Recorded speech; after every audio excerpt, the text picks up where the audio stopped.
Over this series, we've shown you the effects of President Donald Trump's immigration policies in Kansas City. The arrests in Missouri and Kansas, the detentions, the removal proceedings. In the armed forces of the United States. But as Carla Melgar raises her right hand, it was a journey, definitely a journey for over 27 years. To become an American citizen.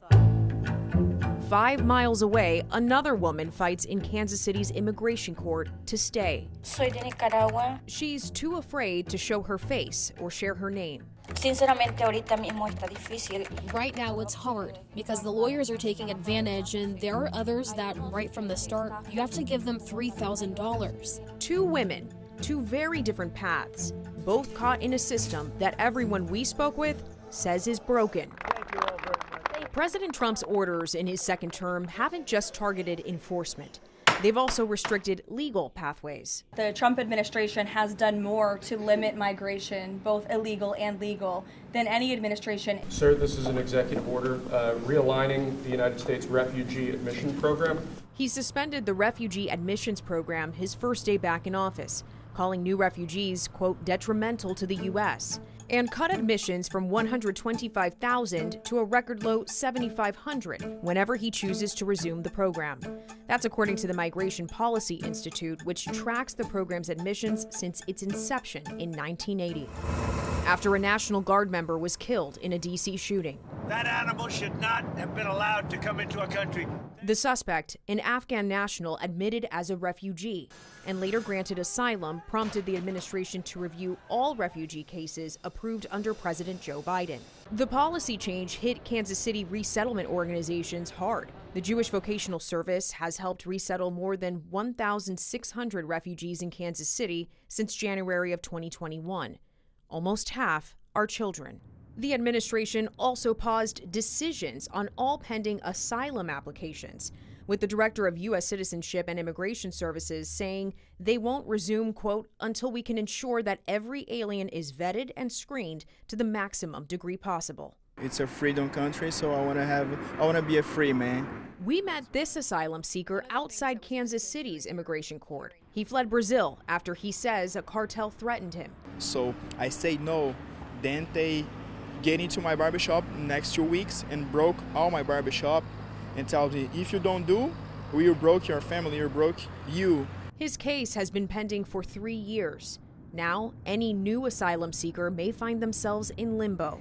About a year into the president's second term, the State Department announced the suspension of visa processing for citizens of 75 countries it deems would likely need public assistance living in the U.S. The most common legal pathway, making up more than 60% of legal immigration, is through family-based visas. Congratulations. Ramsha Hasib, born in Pakistan, is a single mom. Her son has special needs and is a U.S. citizen. I just wanted to be here for him forever. That's the reason it is really special for me to be a part of the United States. From visa to green card to naturalization, it took her nearly 7 years. If she tried applying for a visa today, the State Department would not process it. Pakistan is one of the 75 now suspended countries. But for those who aren't immediate family members, or for those pursuing the second most common legal path, employment visas, KC immigration attorney Andrea Martinez says it can take decades. That a lot of people that are here in this country undocumented are here undocumented because there was no line to stand in, or the line was 100 years long and they would be dead by the time they got a visa. In 1990, Congress set permanent visa quotas at 675,000 a year. Those quotas have not changed since. Our economy has grown so much, the demand for workers has grown so much, and yet the visa numbers available are not there. And there's now a higher bar to secure a visa. The State Department has also heightened their scrutiny and vetting of all visas and have revoked visas, as you know, for those who do not align with our country's national interests. President Trump believes he can fix the system through executive action. As it turned out, we didn't need legislation. We just needed a new president. But executive actions, whether they expand or restrict immigration, may not stick. The Trump administration has faced more than 100 lawsuits over much of its immigration policy, according to law and policy journal Just Security. It takes congressional action to make lasting change. It's an excellent example of a truly successful bipartisan effort. In 1986, President Ronald Reagan signed a law that gave nearly 3 million people legal status, increased border funding, and made hiring unauthorized workers illegal.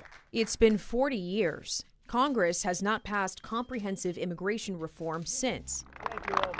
Instead, Congress approved $165 billion of taxpayer dollars into the U.S. immigration system for efforts like completing the border wall, hiring thousands more ICE and Customs and Border Patrol personnel, and more. A system everyone we spoke with, regardless of their role in it, says doesn't work. How much hope do you hold out for the U.S. immigration system? Sorry, I'm laughing at the word system. Like, what is the system? Everybody knows, everybody agrees that they should wipe it clean and start over. There's a lot of different, I guess, arms and tentacles, if you will. I would just love to see more of a streamlined process to that, as long as we're doing our due diligence on background checks. So what happens now? Melgar and Hasib celebrate their new citizenship. And the Nicaraguan and Brazilian asylum seekers wait for a hearing that may take even longer to arrive. Until Congress acts, immigration policy will change at the whim of each administration. People in our neighborhoods will remain caught in the middle. Congratulations. Good luck. For now, this is immigration beyond the border.